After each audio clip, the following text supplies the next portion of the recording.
Bienvenue dans Nos francophones ont du talent, votre nouvelle émission audio et vidéo de Choc FM 105.1. Une émission qui met en lumière le talent de ces nombreux francophones qui font vibrer et vibrer notre belle communauté multiculturelle. Un projet rendu possible grâce au gouvernement de l'Ontario.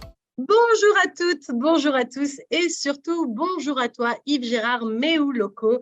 Et tout d'abord, un grand merci d'avoir accepté notre invitation sur les ondes de Choc FM 105.1. Une interview qui est dans le cadre de notre nouveau projet Nos francophones ont du talent, un projet qui, je le rappelle, est rendu possible grâce au gouvernement de l'Ontario et qui met en avant toutes ces personnes qui font briller la communauté francophone de par leur talent ou leur dévotion. Comment ça va, Yves Gérard, aujourd'hui? Mais très bien. Bonjour Nathalie, enchanté premièrement, puis vraiment très honoré de cette invitation. Puis c'est un plaisir de pouvoir m'adresser aux auditeurs de Choc FM. Eh bien, écoute, un plaisir qui est grandement partagé parce que tu as un parcours qui est long comme le bras. J'ai imprimé ton CV et c'est vrai qu'il y a beaucoup de choses à dire. Alors, ça on va pouvoir discuter un petit peu de tout ça. Mais avant toute chose, avant qu'on rentre dans le dur, comme on dit, quand on rentre réellement dans le sujet, Oui. est-ce que, Gérard, tu pourrais te présenter un petit peu pour les auditeurs de Choc FM 105.1 qui ne te connaissent pas forcément et nous expliquer un petit peu d'où tu es né, d'où tu viens, qui es-tu? C'est une très vaste question. Je me N'est-ce pose pas? encore la même question moi-même. Non, je m'appelle Yves Gérard Méouloko. En fait, Kinsou Yves Gérard Méouloko, Kinsou étant mon premier prénom. Je suis un homme de près de la cinquantaine maintenant, ou bien de la cinquantaine pour ne pas le cacher. Et en fait, je suis né à Paris. Dans les années 70, je ne dirai pas l'année exacte. J'ai grandi tant en France que dans des pays africains comme le Togo et le Bénin, dont mes parents sont originaires. Et par la suite, je suis arrivé au Canada relativement jeune, vers la fin de l'adolescence, dans la région de Québec, mais j'ai depuis vécu à de nombreux endroits, comme Montréal pour des études universitaires.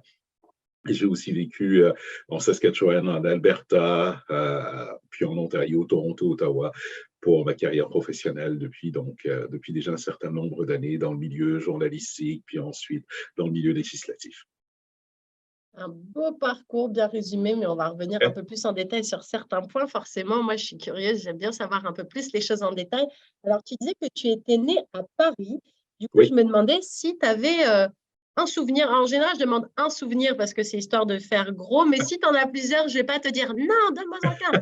Donc, tu peux m'en dire plusieurs, mais des souvenirs voilà, d'enfance qui t'ont marqué quand tu étais plus ou moins jeune à Paris, quoi. Ben, moi, j'ai beaucoup de souvenirs, parce que j'ai quand même un vécu qui est un peu unique, pas unique du tout, parce que d'autres personnes l'ont vécu. Je suis né en France, mais très tôt, j'avais même pas un an quand la famille est retournée s'installer au Bénin. Donc, moi, j'ai grandi dans la cour de ma grand-mère à Porto Novo avec mes poulets, mes canards, mes moutons, à jouer avec les animaux domestiques à la maison, à courir tout nu sous la pluie dès qu'il pleuvait, à jouer au foot avec non pas un ballon, mais une boule de chaussettes. C'est comme ça que j'ai appris à jouer au foot. C'est mes souvenirs de toute petite enfance, avant qu'on retourne en France et que là, je commence l'école et tout ça. Puis, j'ai des sacrés souvenirs de bêtises que j'ai fait avec des copains. Mon copain Marc Boulanger, qui habitait en face de la maison, avec qui on a fait les 400 coups, sauter du parking, par exemple, se sauver dans les bois dès qu'on en avait l'occasion.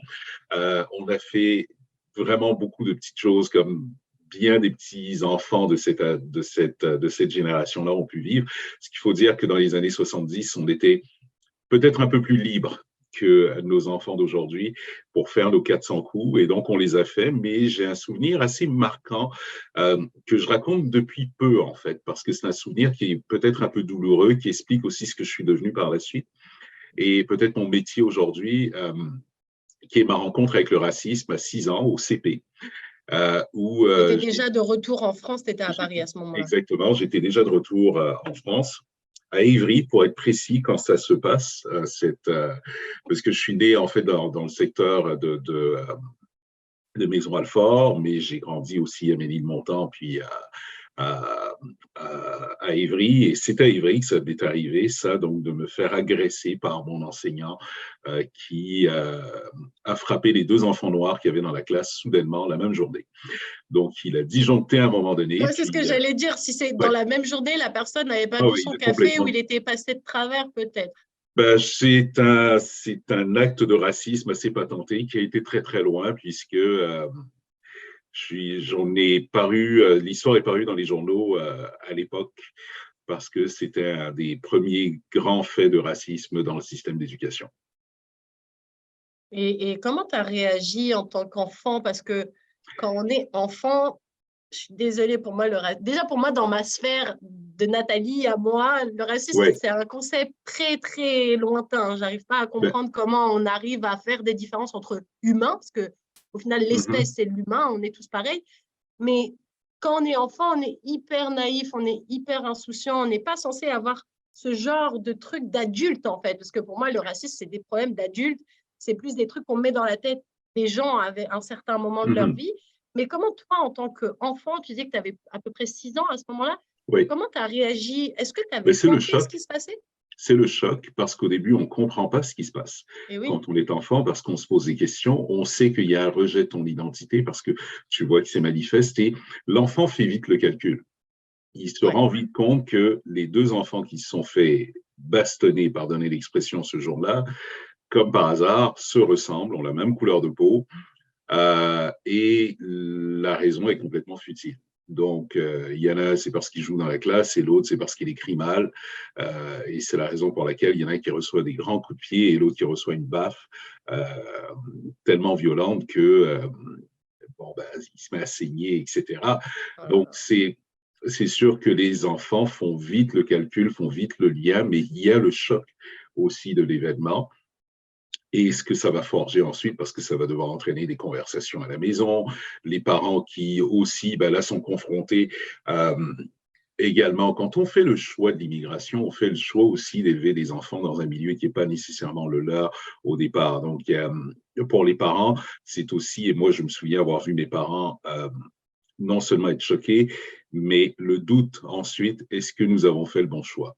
De revenir en France, en fait. Exactement, c'est ça. Et donc, c'est là que ça devient aussi délicat pour les parents, mais c'est là que ça devient aussi délicat pour l'ensemble de la famille de savoir ben, qu'est-ce qu'on fait à partir de là et qu'est-ce qu'on fait maintenant pour protéger un enfant de 6 ans qui vient de vivre un événement aussi traumatisant que ça. Donc, pendant très longtemps, j'ai appris à vivre avec et à le garder sous silence. Puis, je pense que le fait d'être père moi-même, parce que c'est vrai, je n'ai pas mentionné la chose la plus importante, c'est que je suis papa de 2 petits garçons qui sont plus si petits que ça. Je pense qu'ils n'aimeraient pas que je dise qu'ils soient petits parce qu'ils ont quand même 10 et 7 ans au moment où on se parle.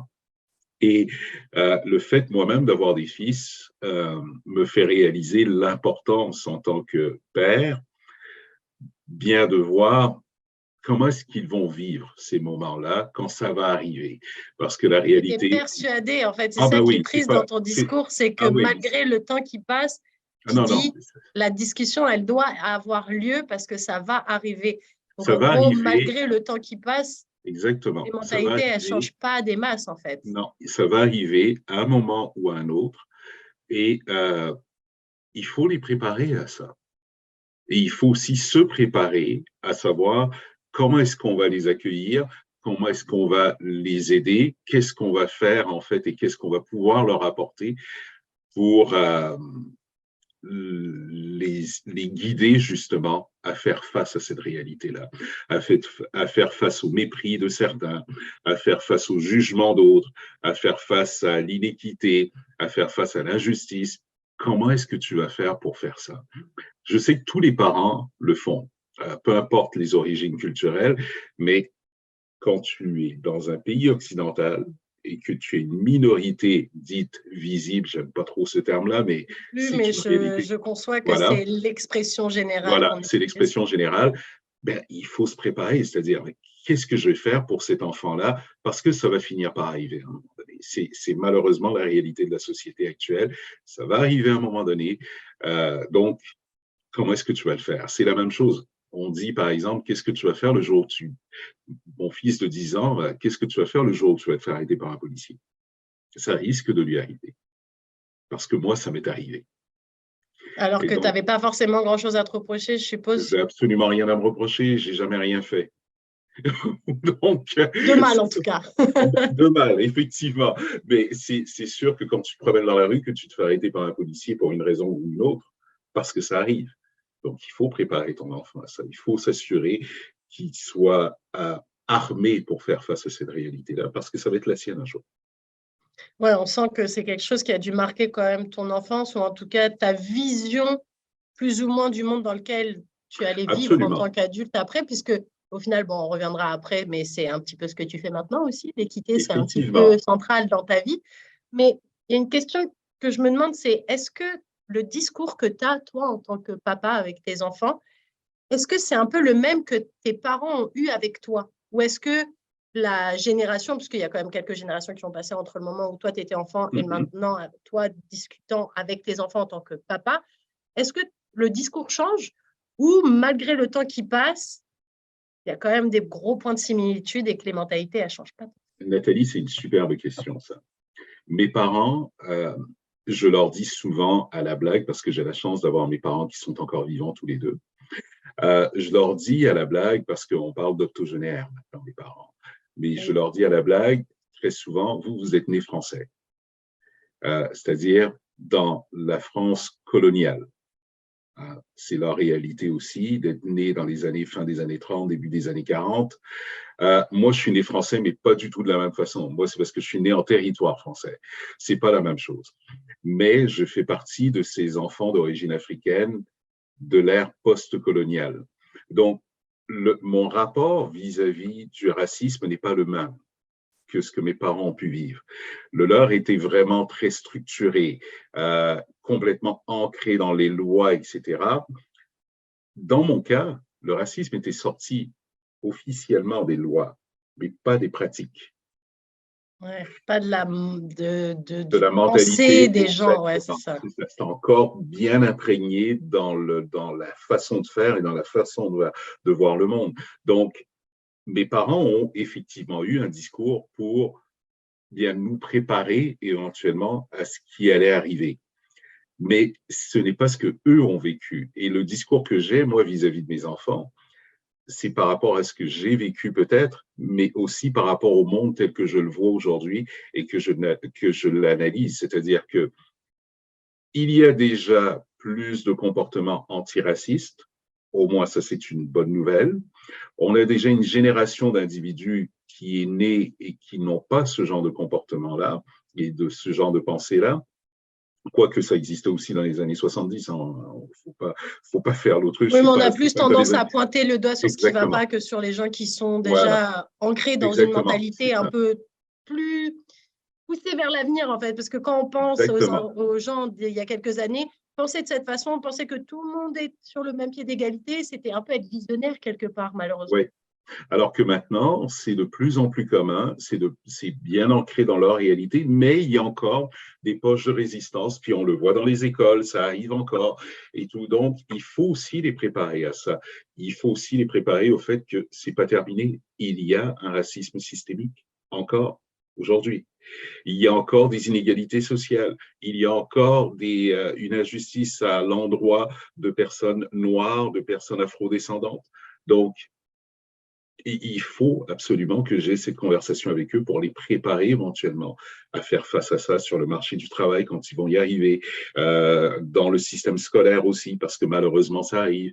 Moi, j'ai eu des enseignants, et ça ne fait pas si longtemps que ça quand même, au secondaire, à l'université, qui avaient des propos extrêmement racistes à mon endroit. Ça m'arrivait encore. Euh, donc, c'est pas fini ça. Ça arrive encore aujourd'hui. Donc, il faut les préparer absolument. C'est Et un j'ai aussi devoir une qu'on a. impression, mais peut-être que c'est une vision très personnelle, mais j'ai l'impression que le fait qu'il y ait beaucoup de gens maintenant qui soient OK avec le fait que c'est hyper vieillot comme mentalité, de penser qu'il y a des gens qui sont au-dessus des autres, que tout ce libéralisme, on va dire, de la pensée, ce fait que les gens puissent se dire, bah non, en fait, toi, tu es raciste. Des gens, déjà, de base, le qualificatif racisme, avant, ça n'existait pas trop. On dit, bah non, je dis juste que lui, il est différent et c'est mon droit. Bah non, dire ça, c'est du racisme, en fait.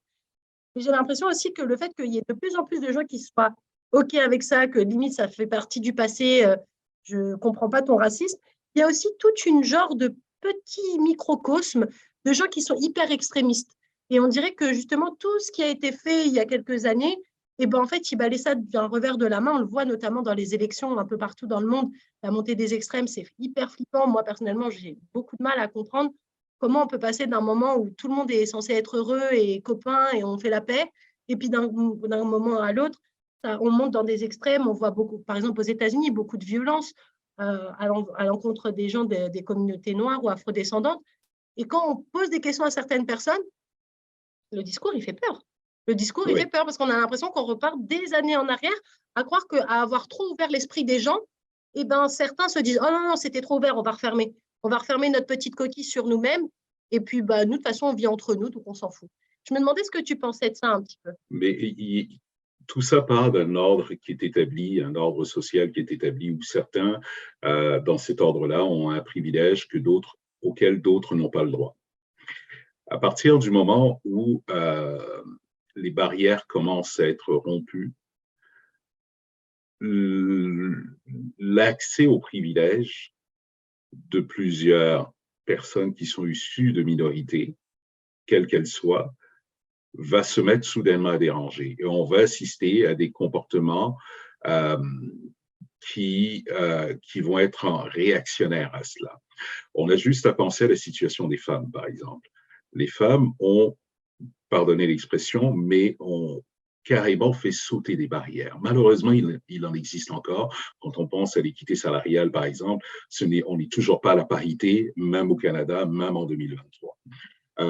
Mais déjà, l'accès au vote, l'accès à l'avortement, la reconnaissance qu'une femme a le droit, elle, de décider de son choix d'avorter ou non, etc. Ça, ce sont des grandes avancées sociales, mais qui ont entraîné quoi comme réaction?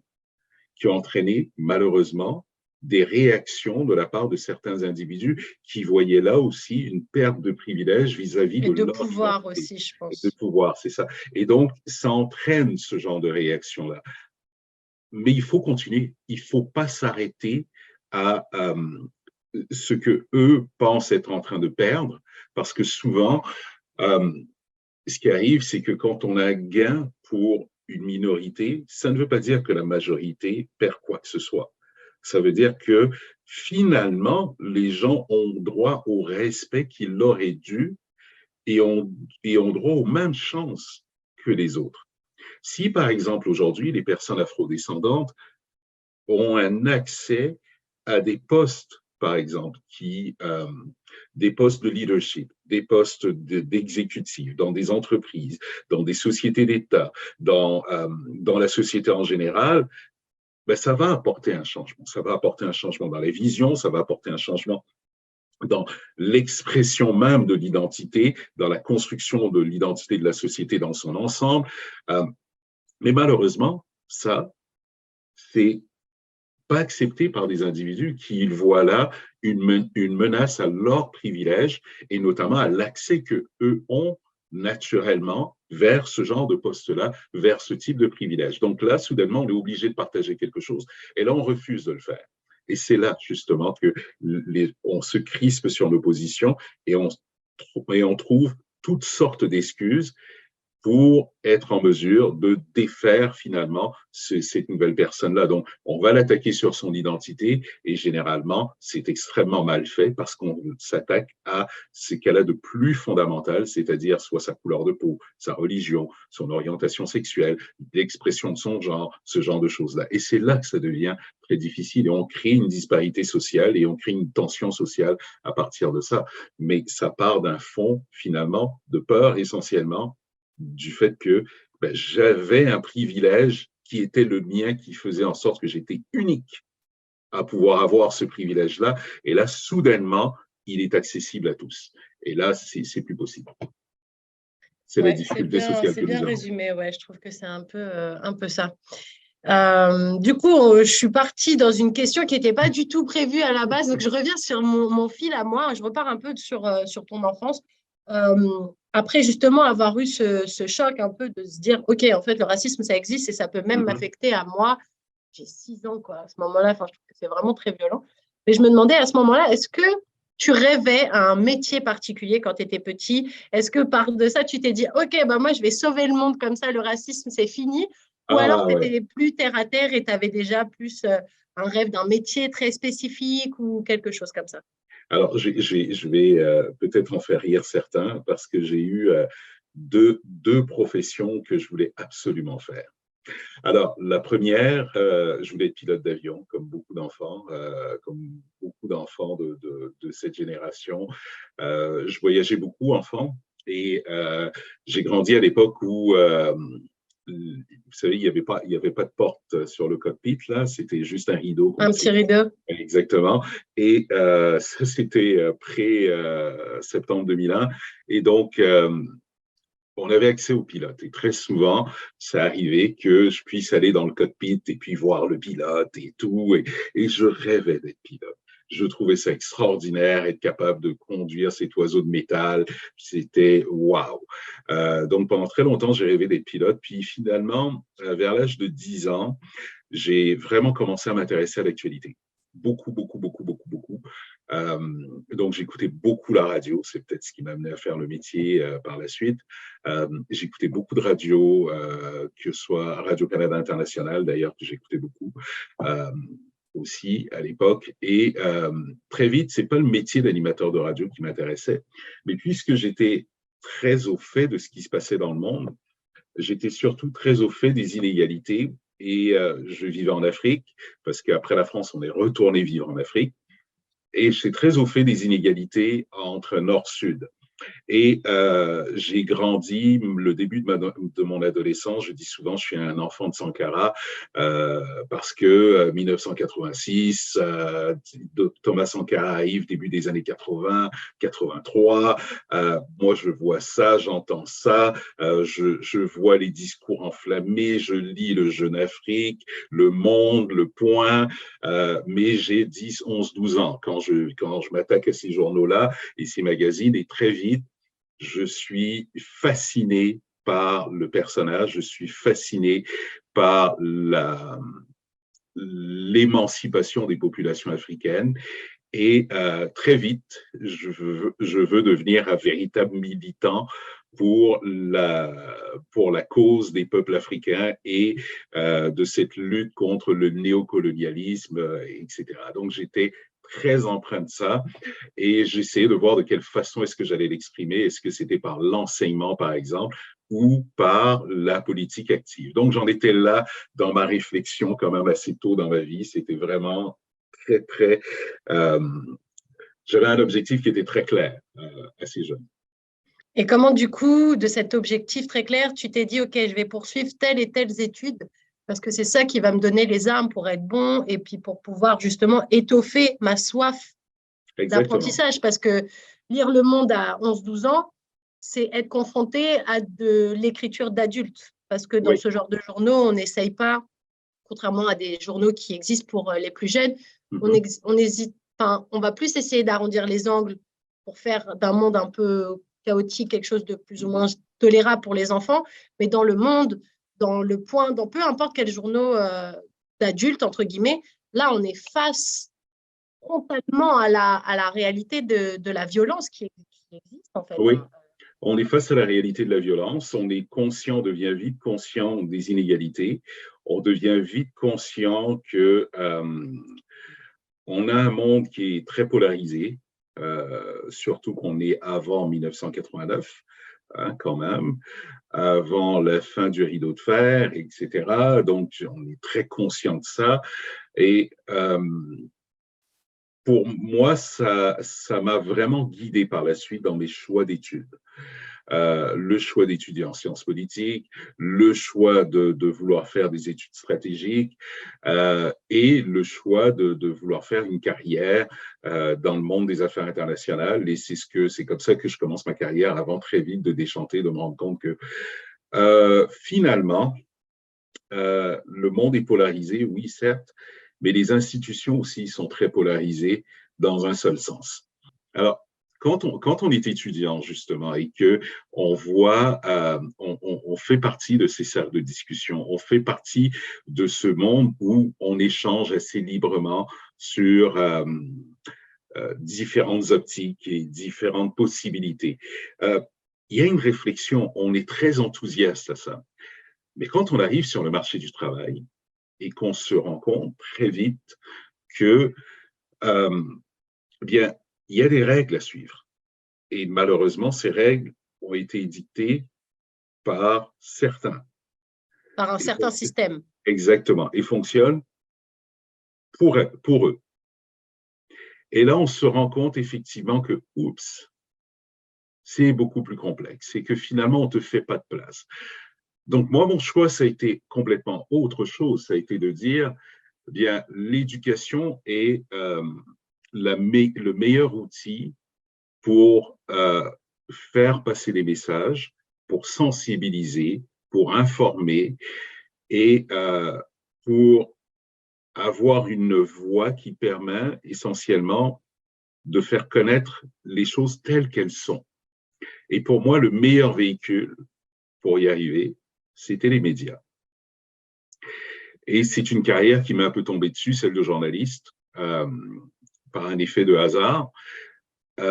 Mais j'ai vu une occasion de pouvoir enquêter, fouiller sur des phénomènes sociaux, avoir la possibilité justement de m'entretenir quotidiennement avec des milliers de personnes qui te font le plaisir immense de t'accueillir chez eux, parce que quand ils ouvrent la radio volontairement pour t'écouter, c'est qu'ils te laissent entrer chez eux, ils te laissent entrer dans leur intimité, et tu as la capacité à ce moment-là d'être en mesure de leur parler. Pas juste de leur raconter une histoire, mais de leur dire, ben, voici ce qui se passe dans le monde, voici de quelle façon ça se passe, mais je n'ai pas la prétention de te donner une idée toute faite, mais je te donne en fait des éléments qui vont te permettre de te faire une idée. Ouais, des faits neutres, sans mettre ton avis dessus, ce qui est censé être la base du journalisme en général. Voilà. Moi, c'est ce qu'on m'a appris. Un des premiers conseils, je pense qu'on m'avait donné à l'école, c'était ça, c'est de ne jamais donner son avis, mais juste de donner les faits, et après, les gens… Exactement. Les gens se feront leur avis. Exactement. Ouais. Alors, toi, du coup, tu as étudié un peu en France, au Canada. Tu as été en cours aussi, je pense, au Bénin, du coup? Alors oui, mais très très peu. Hein. Le Bénin, c'est le jardin d'enfants et tout. Okay, mais quand je suis au Togo par la suite, pendant, donc, je crois, du CE2 ou en troisième, je suis dans un lycée français. Et est-ce que tu as senti des différences? Parce qu'après, tu as étudié un peu en France, un peu au Togo, tes études supérieures au Canada, du coup. Est-ce que tu as senti une différence dans la façon d'apprendre, dans la façon dont les professeurs abordaient les cours et la façon dont ils s'acquissent? Ouais. Complètement, très différent. Très différent. Dans la forme, c'est drôle parce que quand je suis arrivé au Canada, mon premier choc, je sors de troisième, je viens de faire mon BEPC. Premièrement, j'étais un enfant qui avait une année d'avance dans le système français. Et quand j'arrive au Canada, on me fait comprendre que, bon, écoute, ton année d'avance, ici, on fonctionne selon l'âge. On ne peut pas te mettre à un certain niveau parce que tu es beaucoup trop jeune pour les élèves de ce niveau-là. Donc, on va essayer de te mettre dans un autre niveau. Et quand je suis arrivé, mon premier choc, ça a été de me rendre compte que, premièrement, on ne vous voit pas le prof. On tutoie l'enseignant. Ça a été mon premier grand choc. L'enseignement, la pédagogie est très différente dans le système canadien, québécois particulièrement, que le système français. Le système français était très didactique, où des enseignements magistraux, des leçons à apprendre par cœur, etc. Et il y avait un côté très strict. Et moi, je fais partie de la génération où c'était le latin est obligatoire, le grec et compagnie. Oui, c'est si vieux que ça. Non, c'est pas pour ça que j'ai fait la grimace, c'est parce que moi, de mon temps, entre guillemets, c'était optionnel et on m'avait dit que c'était super pour pour apprendre à écrire, parce que justement, le latin, notamment, pour apprendre les origines des mots et savoir bien orthographier les mots, c'était bien de faire du latin. Exactement. Mais ça rajoutait des heures dans mon emploi du temps. Alors, du coup, j'avais un petit peu esquivé, mais c'est vrai qu'il fut un temps, c'était obligatoire. Ah, c'était obligatoire. Nous, c'était complètement obligatoire. Il fallait qu'on y passe. Et donc, quand j'arrive dans le système scolaire québécois et que je vois, bon, il n'y a pas de latin, le français, la question de l'orthographe, la grammaire, la conjugaison, c'était pas très. C'est trop, ok, on n'insistait pas trop là-dessus. C'était laissé un peu, c'était laissé un peu libre. Et ça, au début, ça m'a beaucoup dérangé parce que pendant la première année, j'ai eu une année de flottement. J'ai eu une grosse année d'adaptation un petit peu, qui a été très difficile pour moi parce que j'étais habitué à vivre et à travailler dans un milieu très strict et très rigoureux. Et là, je me rendais compte qu'il n'y avait pas de balises comme je les connaissais, et tellement que on m'a envoyé dans une institution privée pour avoir justement un encadrement plus strict parce que je ne me sentais pas du tout à ma place dans un milieu public où c'était pas assez strict pour moi. Alors, en préparant cette interview, Yves Gérard, je me suis quand même renseignée un petit peu sur ta vie. Et j'ai lu à un moment donné que tu avais été atteint de bégaiement quand tu étais plus jeune. Oui. Et Oui. je me demande si, déjà, comment tu as pu le vaincre? Parce que là, on t'écoute depuis tout à l'heure et il n'y a pas eu un seul bégaiement de ta part. Et puis aussi, l'impact que ça a eu dans ta scolarité, parce que c'est vrai qu'on a tendance à voir des élèves se moquer dès qu'il y a un petit défaut, Oui. qu'il soit physique ou intellectuel. Il y a des gens qui prennent plus de temps à apprendre. Ça ne veut pas dire qu'ils sont bêtes, ça veut juste dire qu'ils ont un système d'apprentissage qui est un peu différent, un peu plus lent. Mais quoi qu'il arrive, à la fin, le truc est compris par l'élève. Un bégaiement, c'est souvent difficile à gérer en plus parce qu'on a envie de participer, on a des bonnes idées, mais on va rester au fond de la classe parce qu'on va se dire, si je lève la main, on va encore se moquer de moi. Des fois, ça vient même du professeur, et c'est ce que j'ai cru lire dans une de tes interviews que tu avais pu donner. Donc justement, voilà, je voulais que tu parles un petit peu aux auditeurs de Choc FM 105.1, comment tu as réussi à combattre ce problème que tu as eu, et ce que ça a développé aussi chez toi, parce que je pense que entre le petit Yves Gérard, victime de racisme à 6 ans, qui a été forgé pour se dire, bon, allez, moi, plus tard, je vais tout déchirer parce qu'on ne va pas me marcher dessus. Et après ce bégaiement, je pense que ça a dû aussi forger un peu ton personnage. Oui, le bégaiement survient dans les mêmes eaux dans la petite enfance. Je suis le fruit de mes parents, et plus particulièrement de ma mère. J'ai une mère qui est une femme extraordinaire, qui mesure, comme on dit, 5 pieds, mais de par sa grandeur doit mesurer à peu près 7 pieds, surtout quand elle est en colère. Ma mère est celle qui m'a vraiment pris par la main, parce que quand, par exemple, il y a eu cet événement à l'école, elle m'a sorti de l'école pendant un certain temps, donc j'ai été scolarisé à la maison par elle, et c'est elle qui va prendre en charge la question du bégaiement aussi. Donc, ma mère m'a donné toutes sortes d'outils pour être capable de m'exprimer différemment. Donc, j'ai appris très tôt, en fait, ce qui va m'outiller à devenir animateur de radio plus tard sans le savoir. C'est-à-dire que ma mère m'a appris à faire des pauses de voix quand c'était absolument nécessaire, pour être en mesure d'articuler. La respiration. Exactement, et donc d'apprendre à respirer. Et c'est comme ça que je réussis encore aujourd'hui, parce que quand on est bègue, c'est pas qu'on arrête de bégayer, c'est qu'on le contrôle, en fait.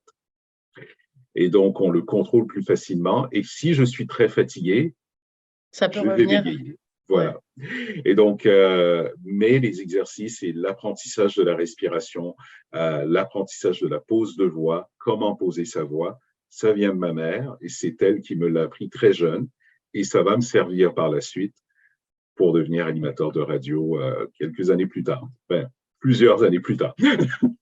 Mais justement, sautons quelques années, comment ça se présente du coup, cette opportunité de travailler en radio? Tu disais que toi, tu étais déjà un petit peu fan, entre guillemets, de ce monde un peu journalistique, que en plus, la radio, c'est un média qui a un fil continu, ça ne s'arrête jamais, il y a 1 milliard de choses à apprendre, à entendre, que ce soit de la musique ou que ce soit des émissions ou des interviews, c'est toujours des contenus très variés, justement. Toi, comment ça se passe? Parce que là, du coup, tu as tes diplômes en poche, il me semble, à ce moment-là déjà. Oui, j'ai mes diplômes en poche déjà. C'est sauf un qui va venir, 2 en fait, qui vont venir plus tard.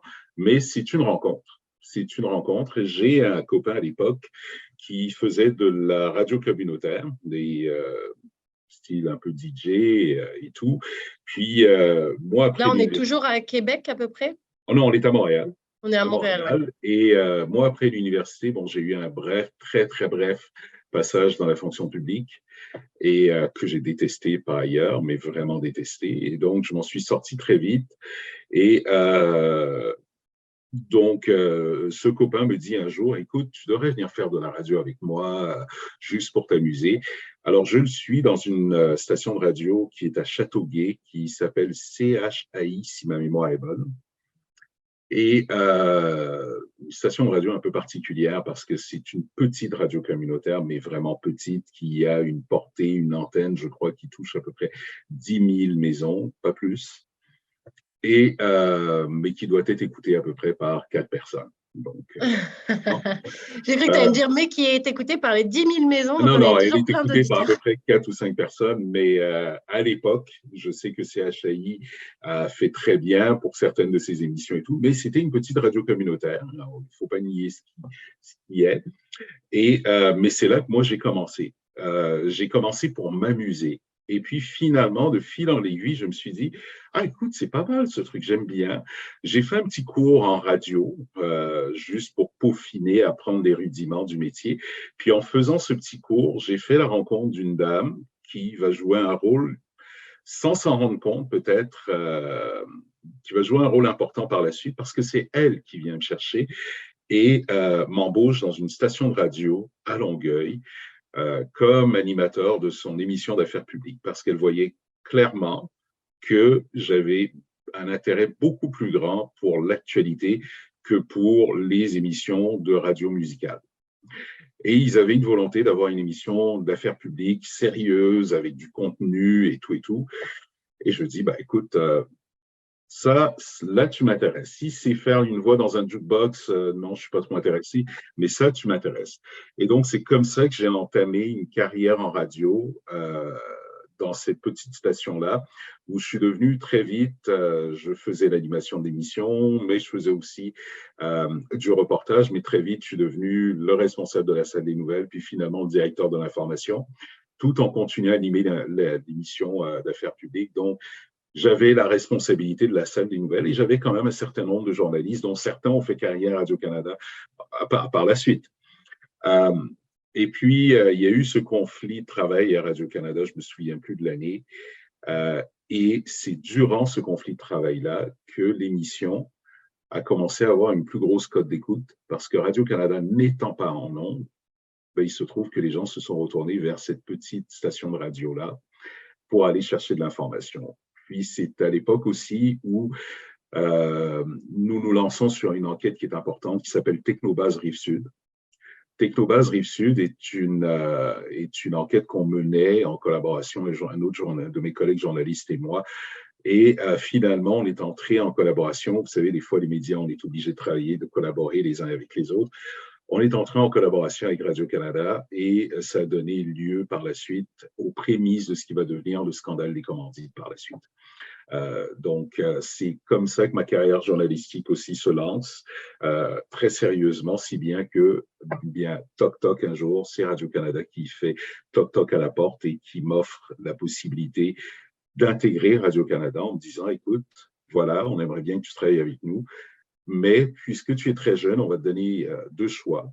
C'est soit tu vas à Matane, donc en Gaspésie, ou soit tu vas à Regina en Saskatchewan. Mais à moins que tu décides de rester à Montréal, mais là, tu seras surnuméraire et à la salle des nouvelles. Et j'ai dit non, moi, surnuméraire, ça ne m'intéresse pas. J'aime l'aventure et je suis parti donc à Regina en Saskatchewan. Et alors, cette aventure Radio-Canada à Regina, c'était cool, c'était ce que tu attendais? Parce que des fois, on vient toquer à la porte, on est là, on est plein d'espoir, on se dit, waouh, c'est le rêve de ma vie, c'est trop bien. Et en fait, la réalité, elle est plus difficile quand ça prend en pleine face. Parce que là, tu partais tout seul aussi, tu n'as pas d'amis, tu n'as pas de famille à Regina. Non, j'ai pas d'amis, j'ai pas de famille, mais quand je vais quitter Regina, j'aurai plein d'amis et plein de familles. C'est déjà l'avantage, c'est que tu as su faire ton trou là-bas. Exactement. C'est que ça a été une aventure humaine extraordinaire. de découvrir la Saskatchewan, de surtout découvrir la francophonie minoritaire que je ne connaissais pas du tout en fait. Moi, j'arrivais du Québec, je ne connaissais pas la francophonie minoritaire. Et là, j'ai appris à connaître la francophonie minoritaire. J'ai appris à connaître les Fransaskois. J'ai appris à connaître les enjeux de l'Ouest canadien que je ne connaissais pas non plus. Et j'ai peaufiné mon métier d'animateur de radio et de journaliste. Beaucoup, beaucoup, beaucoup. J'ai beaucoup appris durant les 3 années que j'ai passées à Regina. J'ai énormément appris, si bien que j'ai eu beaucoup de regrets par la suite en partant, parce que c'est difficile, ça a été un gros déchirement de quitter la Saskatchewan, mais il fallait le faire parce qu'il fallait, dans ma carrière, je voyais qu'il fallait que je passe à autre chose. Et j'étais très curieux de ce qui se passait dans la province voisine au niveau du développement économique de l'Alberta.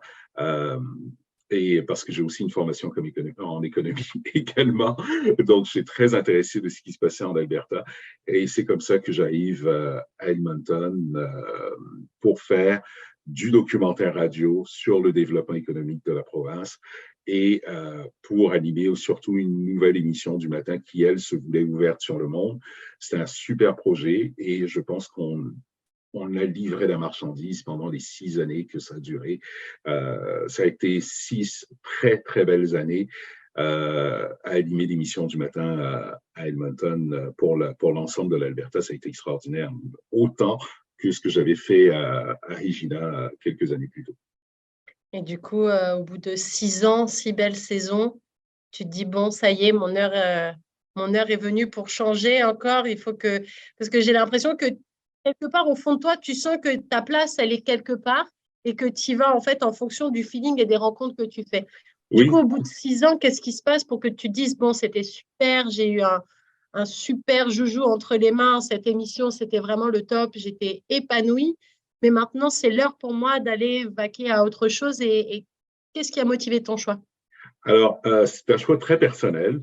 Là, il faut dire qu'il y a une personne qui fait son apparition dans ma vie à ce moment-là, qui est mon épouse, Mélissa, et que je rencontre à Edmonton, qui par ailleurs aussi est journaliste, ancienne Radio-Canadienne également, mais à l'époque n'était pas Radio-Canada, mais qui, elle, pour sa carrière, estime que c'est mieux de quitter l'Alberta.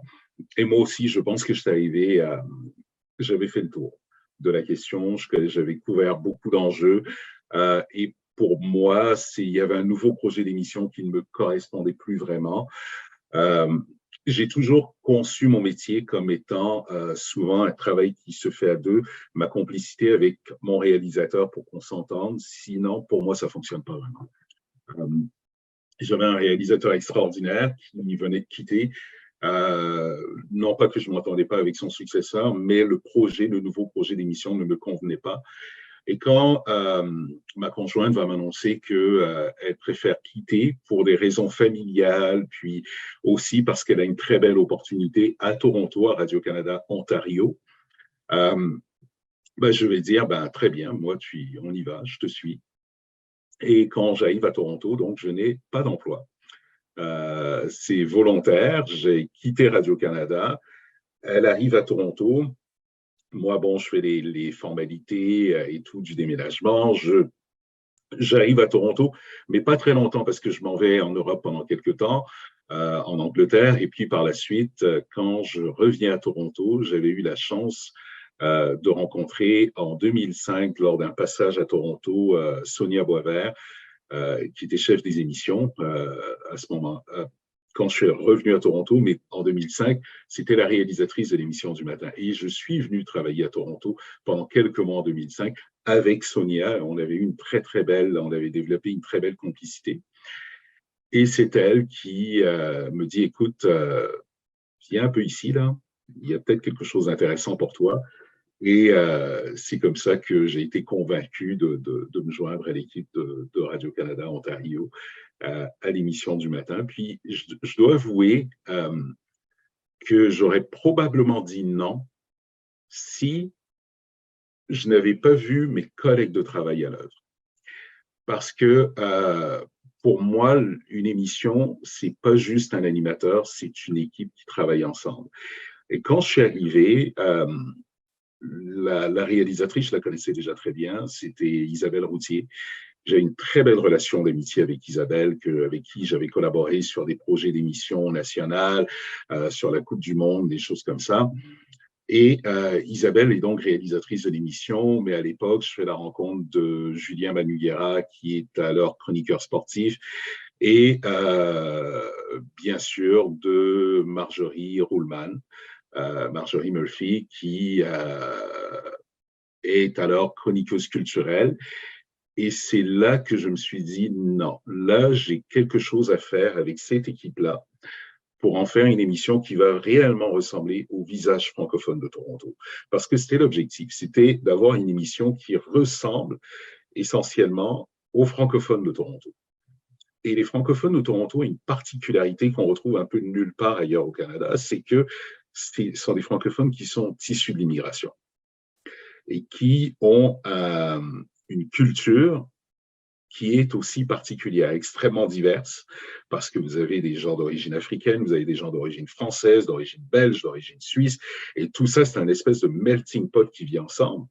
Et d'origine québécoise, vous avez tous ces gens-là ensemble, et des franco-ontariens, et je trouvais qu'il fallait trouver à Toronto une particularité, une unicité, en fait, à une émission où chacun allait entendre sa voix, sa culture.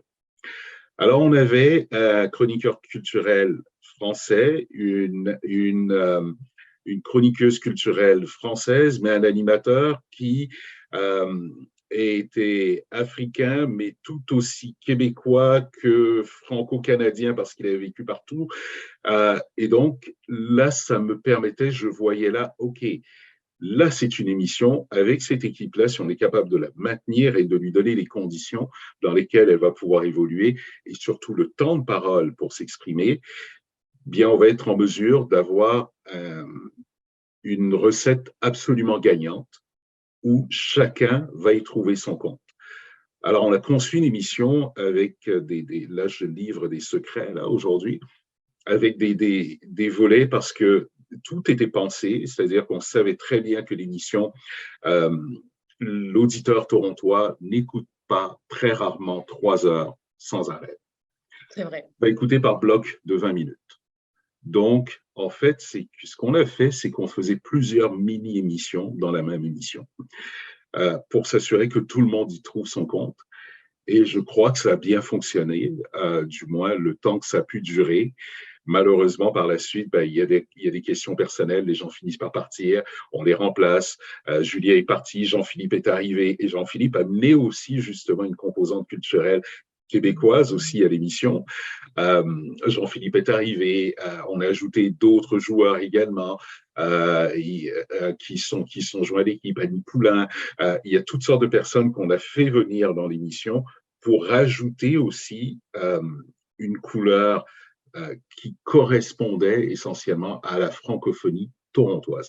C'est vraiment une émission qui, à mon sens, était unique parce qu'elle était conçue pour ressembler à son auditoire et non forcer un auditoire à écouter une émission de radio qui ne lui ressemble pas nécessairement en lui disant essentiellement « voici le choix qu'on te donne, tu n'as pas le choix, c'est la seule que tu as ». Là, ce n'était pas ça du tout, c'était on va composer quelque chose qui va vous ressembler. De cette façon, vous allez vous reconnaître chaque fois que vous allez ouvrir la radio, vous allez reconnaître les thématiques, les accents, la musique, les sujets, l'humour qui vous ressemble. Et donc, c'était vraiment ça l'objectif de cette émission et je pense qu'elle a bien fonctionné pendant. C'est marrant parce qu'au final, quand on écoute un peu ce que tu dis, le fil rouge, c'est toujours cette notion d'inclusion, en fait, d'inclure tout le monde, que personne se sente un peu sur le côté, parce que comme tu dis, c'est pas parce que on est francophone et qu'on vit à Toronto qu'on a les mêmes centres d'intérêt les uns les autres. Absolument, absolument. Et ce qui nous rassemble, ce qui nous réunit tous ensemble, c'est la langue qu'on parle au final. Oui. Mais d'un point de vue culturel, et puis même quelqu'un qui est né de France, a même lui-même son propre bagage. Il peut être de parents asiatiques, il peut être originaire d'Australie, mais il est né en France, il a cette culture française et il apporte aussi son petit grain à moudre dans la société, justement. Donc, Non, c'est rigolo parce que ce fil rouge, il continue, puis il continue même après, puisque après Radio-Canada, à un moment donné, tu as fermé la porte de Oui. ce beau chapitre et tu as décidé, alors ça, enfin, tu as décidé, ça s'est mis sur ton chemin, je pense, parce que comme en général, c'est plus ça ce qui se passe dans ta vie. Sur ton CV, il y a marqué Ombudsman. Oui. Qu'est-ce que c'est que l'ombudsman? Alors, en plus, je le dis avec un très bel accent. Mais est-ce que tu Oui, peux expliquer un petit peu aux auditeurs de Choc FM, c'est quoi cette notion et quel a été ton poste au sein de ce bureau? le rôle d'ombudsman, c'est intéressant parce que j'ai commencé au commissariat au service en français de l'Ontario. Euh, et pour moi, ce qui était important, c'est que j'ai une identité francophone. Euh, je me suis beaucoup intéressé à la question des droits linguistiques des francophones pendant mes années à la radio. Mes années comme journaliste, j'ai fait énormément d'entrevues, écrit aussi beaucoup sur la question des droits linguistiques des francophones, que ce soit en Saskatchewan, en Alberta ou en Ontario. Je voyais surtout les enjeux qu'on vivait en tant que francophone. Et moi-même, je venais d'être père, puis je voyais les enjeux également qui se posaient à moi, parce que quand vous devenez parent, il y a tout un univers qui commence à s'ouvrir à vous, qui est celui de l'éducation que vous ne connaissez pas nécessairement. Et là, soudainement, quand tu es confronté à ça, tu te mets à voir les limites de l'accès aux services en français. Et donc, pour moi, c'était un peu naturel quand cette opportunité-là s'est présentée. Ça faisait déjà un certain nombre de temps que je songeais à un départ de Radio-Canada. Euh, je dois avouer, la grande révélation aujourd'hui, j'y ai pensé pendant 2 ans et demi. Ouais. Donc, c'était vraiment une réflexion. J'avais pris ma décision. Je savais qu'à un moment donné, à peu près à telle date, j'allais arrêter. Donc, il fallait que je construise une carrière après cette carrière-là. Et on le sait, une carrière dans les médias, c'est quelque chose qui vous teinte à vie. L'après n'est pas facile pour tout le monde. On ne le réussit pas Et tout. c'est difficile aussi quand ça faisait longtemps, parce que toi, tu étais quand même dans Exactement. ce monde de la Oui, radio depuis quelques temps, puis tu avais pu bouger un peu à divers endroits. oui, Tu as pris des expériences différentes de toutes les radios, de toutes ces personnes, oui. de toutes ces rencontres. C'est sûr que la cassure, à un moment donné, on se dit, est-ce que c'est le bon choix que je fais? Oui. Parce que Puis en c'est quand même même temps, confortable. il y a une chose qui est importante, c'est qu'on est habitué d'être sous la lumière en permanence. Et on est des êtres humains. On a tous des égaux. Et donc, quand on est sous la lumière en permanence, eh bien, à un moment donné, penser que ça va s'arrêter un jour, pour certains, c'est difficile. Mais il faut le préparer. Il faut accepter et il faut savoir, justement, oui, ça va arrêter. Et dans mon cas, c'était aussi, il faut que ça s'arrête pour que je passe à autre chose. Et donc, pour moi, c'était clair. J'avais déjà en tête une date. Je suis parti plus tôt que prévu en passant. Je suis Ok. parti presque 2 ans avant la date que j'avais prévue. Parce que bon, il se passait beaucoup de choses, puis j'ai eu une opportunité au commissariat et je savais que le commissariat était en train de se construire quelque chose de nouveau. Je voulais aller travailler avec le commissaire en question qui était en poste à ce moment-là. Je pensais que c'était une personne avec qui j'allais apprendre beaucoup. Donc, c'est comme ça que le passage s'est fait assez naturellement. Et donc, le rôle de commissaire, le rôle à ce moment-là que j'ai, c'est un rôle d'enquêteur principal, donc de mener des enquêtes administratives sur le respect ou non des obligations législatives des ministères et des organisations gouvernementales quant à la loi sur les services en français. Autrement dit, protéger les francophones et observer, m'assurer que les Tout le monde ait gouvernements. accès à tout. Exactement, et qu'il n'y ait pas de manquement aux obligations législatives par les institutions provinciales.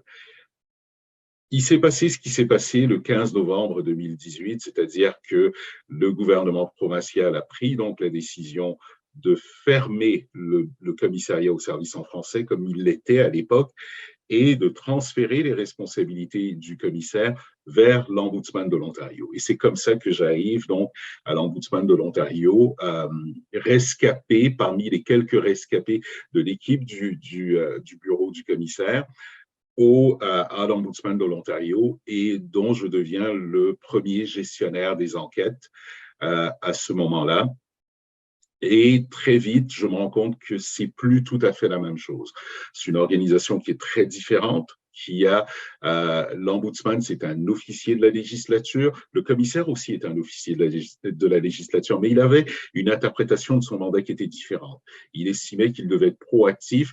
L'ombudsman a une notion et une interprétation de son mandat qui est très différente. Ce n'est pas de ne pas être proactif, mais c'est-à-dire que l'ombudsman joue un rôle qui est un peu plus en retrait. Il va se baser essentiellement sur les plaintes qu'il reçoit pour pousser le gouvernement à l'action, alors que le commissaire voyait plutôt une action proactive de recommandation sans avoir nécessairement à attendre des plaintes. Donc, il y a une La logique différence dans était la... dans l'autre sens, en fait. Exactement, voilà. Et donc, moi, je ne me trouvais plus à ma place et j'ai fait le choix de quitter ce bureau-là. Et pour finalement, et c'est là que j'ai été nommé comme commissaire en équité et droits de la personne au Conseil des écoles publiques de l'Est de l'Ontario, le CPO.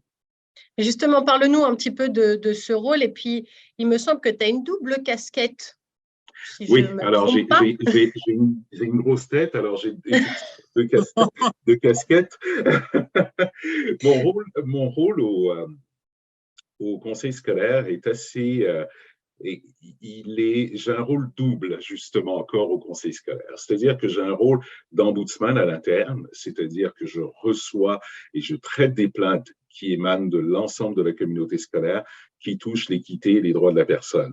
Donc, Et du là, coup, pas forcément que de parents, ça peut être également ça des peut être professeurs aussi, ou du exactement, membre de l'éducation. Enfin, OK, des membres oui, de l'éducation, ouais. exactement, et des élèves aussi, parce que les élèves ont aussi le droit. Il faut savoir que le CPO, c'est quand même 45 écoles.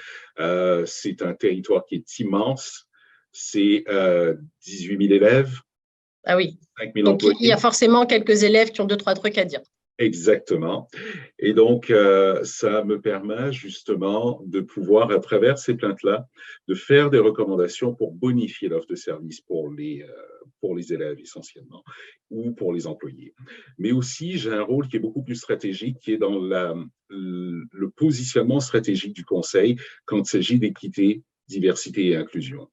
Je suis une entité qui est indépendante de la gestion, donc je suis pas un cadre exécutif du conseil, mais une entité qui est à part, qui Du coup, a ça un te donne rôle, plus de liberté aussi, du oui, et coup. surtout plus de légitimité également, et plus d'indépendance dans mon action, puisque j'enquête essentiellement pour m'assurer que le conseil scolaire respecte ses obligations législatives et respecte aussi ses politiques. Mais aussi, en même temps, je l'aide à mettre en place de nouvelles politiques et de nouvelles directives administratives quand il s'agit d'équité, diversité et inclusion. Donc, mon mandat est assez complexe dans la mesure où aussi j'agis comme conseiller également auprès de la direction de l'éducation, mais aussi des conseillers scolaires. Donc, un peu voilà, grosso modo, en résumé, mon mandat au CPO, mais je suis aussi, depuis juin 2022, le vice-président de la Fédération des communautés francophones et acadiennes du Canada, la FCFA, ce qui me permet de poursuivre ma réflexion et surtout mon engagement vis-à-vis des droits linguistiques des francophones au Canada. Parce que nous sommes aujourd'hui dans une situation euh, où il y a lieu d'être inquiet quand il s'agit des droits linguistiques des francophones à travers le pays, des francophones vivant en milieu minoritaire. On est en train d'assister à des reculs dans des provinces où, par exemple, les droits sont de moins en moins respectés, où, par exemple, l'accès à l'éducation de langue française est de plus en plus difficile, où l'accès à des soins de santé en français est difficile, voire impossible à certains endroits. C'est ce que j'allais dire. Il y a même des endroits où c'est le néant, quoi. Il n'y a pas Exactement. grand-chose. Il n'y a pas grand-chose Voilà. du tout, même à se mettre sous la dent. Et que, bah, en plus, quand ça touche la santé et qu'on est atteint de quelque chose, il n'y a rien de mieux que de pouvoir s'exprimer dans sa langue pour dire exactement ce qu'on ressent et chercher Ouais. ces mots en anglais, quand bien même on est bilingue totalement, ça n'a pas le même sens quand on le dit, en fait. Ouais. Et en fait, on n'est jamais bilingue totalement. Et encore plus Parce quand ça que, touche la maladie et ce exactement. genre de choses qui sont hyper subtiles, hein. Gratter et piquer, c'est pas la même chose quand on le ressent. Et même pour un docteur, savoir si ça pique ou si ça te gratte, c'est pas pareil. C'est important. En tout cas, personnellement, je trouve qu'au niveau de la santé, c'est primordial de pouvoir s'exprimer dans la langue de son choix. Oui. Et d'ailleurs, on a beaucoup de défis en ce moment que ce soit, on voit un poids démographique qui fond à vue d'œil. Les francophones représentent une proportion de plus en plus petite de la population canadienne hors Québec. Donc, il faut absolument mettre en place des choses. Donc, en ce moment, bon, il y a toutes les discussions sur le projet de loi C13, sur la nouvelle loi sur les langues officielles, le programme d'appui aux langues officielles, les cibles en immigration. On a beaucoup de dossiers sur lesquels il faut absolument travailler en ce moment pour s'assurer, veiller à une pérennité réelle des francophones hors Québec. Qui est-ce qu'on va aller chercher justement pour renforcer ces communautés-là maintenant? Donc, comment est-ce qu'on va chercher ces personnes-là? Comment est-ce qu'on va s'assurer que les nouveaux arrivants francophones bien, restent dans les communautés et s'installent pas juste dans les grands centres urbains que sont Toronto ou Calgary, ou Ottawa, ou Moncton, ou Vancouver, mais qu'ils aillent justement dans des plus petites communautés. Je pense par exemple en Ontario, à Welland, par exemple, qui est une communauté aussi, Sturgeon Falls au nord, qui est une communauté en déclin. Sudbury, c'est quand même c'est déjà un peu plus gros, mais on a plein Bonnyville, Saint-Paul en Alberta, Val-Marie, bon, Val-Marie est déjà très petit, par exemple, en Saskatchewan. Donc, il faut essayer de s'assurer qu'il y ait un attrait du français. Et pour qu'il y ait un attrait, il faut qu'il y ait des structures pérennes qui existent pour que les gens puissent s'installer et puissent vivre en français. Parce qu'actuellement, et certainement vous allez me dire que c'est peut-être ce qui vous est arrivé, c'est-à-dire qu'à l'extérieur du Canada, on dit aux gens que le Canada est un pays bilingue. Mais oui. Dans la réalité, c'est pas ça. Je suis passée de oui à non. Non, oui, ça paraît, en vrai, quand moi je viens de France et quand on parle du Canada et que j'en parle autour de moi, on me dit « Ah, mais le Canada, c'est le cousin de la France. » Ouais. Non. Le Québec, à la limite, un cousin éloigné de par ta tante, la cousine de ta mère, tu vois, ce genre de choses. Exactement, voilà. Mais le pays en tant que tel, pour moi, je travaille chez Choc FM, donc du coup, je suis dans un milieu plutôt francophone. Mais c'est vrai qu'une fois que j'ai passé la porte de la radio, boum, je repars en anglais. Donc, bilingue, moins. Canada. Exactement. C'est un pays, et c'est ça, il faut le rappeler, il faut rappeler la réalité aux gens, c'est un pays dans lequel on a le droit de se faire servir par les institutions gouvernementales fédérales dans les deux langues officielles. Et il y a différents leviers de complexité à ça dans des régions désignées, puis par exemple en Ontario, s'il s'agit des services gouvernementaux provinciaux. Et à un moment donné, tout ça aussi n'a plus de sens. C'est-à-dire que tu as le droit finalement d'être francophone à certains endroits et d'exprimer ta culture, puis à d'autres, tu n'as pas le droit. Comment ça se fait que si tu vis à Toronto et que si tu travailles à Toronto, mais que tu vis à Pickering, tu n'as plus le droit d'être francophone parce que tu n'es pas dans une région désignée. Il y a une incongruité là-dedans qui devient assez énervante dans la mesure où finit par se dire, mais non, on se moque de moi. Là. Moi, je n'ai pas le droit. Pourtant, la loi dit que... Alors, il y a du travail à faire pour faire respecter cette identité francophone et surtout s'assurer que l'identité francophone canadienne devienne, qu'il y ait un sentiment d'appartenance de l'ensemble des Canadiens à cette identité francophone. Présentement, il y a juste les francophones qui se battent pour leur identité parce que les autres Canadiens ne se l'approprient pas, cette identité francophone, comme si c'était une identité culturelle canadienne, une expérience canadienne. Donc, c'est juste une expérience pour la petite bande de francophones qui s'excitent parce qu'ils veulent des droits et si tu ne leur donnes pas, ils te poursuivent devant les tribunaux. Donc, vient un moment où, non, c'est une réalité canadienne, il faut à un moment donné qu'on réussisse à convaincre nos concitoyens anglophones qui font partie de la majorité, que non, mais ça fait partie de la construction de votre pays, ça fait partie de l'identité de ce que nous sommes en tant que population canadienne et que ça va être très important à un moment donné que chacun puisse être en même temps un porteur de cette voix francophone-là, un porteur de cette culture qui fait partie de l'identité du pays. Alors, je pourrais t'écouter parler de ça des heures parce que je trouve que c'est un sujet primordial, surtout en ce moment avec cette nouvelle loi dont on avait un peu abordé le sujet avec la ministre des langues officielles qui était venue nous voir justement à Choc FM. Et voilà, c'est un sujet très important et en même temps qu'on a l'impression qu'il passe un peu inaperçu parce qu'on est tellement en milieu minoritaire qu'on se dit, on n'en parle pas assez, en fait, mais je trouve que c'est hyper intéressant. Malheureusement, cette heure d'interview arrive déjà à sa fin. Et ouais, ça passe vite quand on s'amuse. Oui. Alors, du coup, j'ai une petite dernière question pour toi, Yves Gérard.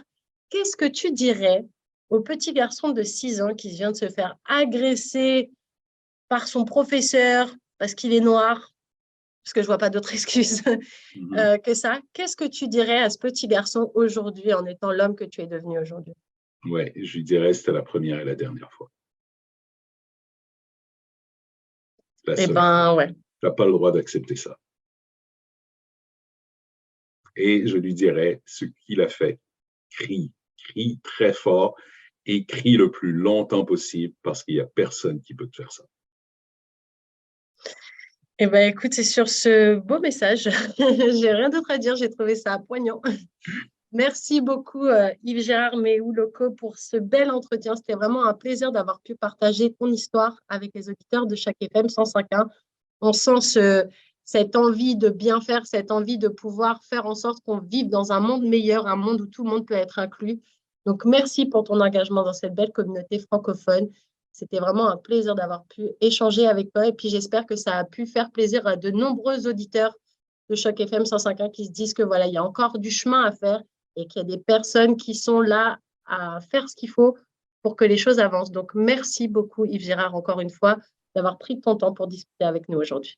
Merci beaucoup, Nathalie. Ce fut un plaisir. Puis une autre fois, À très peut-être pour une bientôt. deuxième heure, on ne sait jamais. Exactement, sait-on jamais. En tout cas, Merci. c'était Nathalie Salmeron dans Nos francophones ont du talent, une émission qui, je le rappelle, est rendue possible grâce au gouvernement de l'Ontario. Merci beaucoup, Yves Gérard. Merci beaucoup, Nathalie.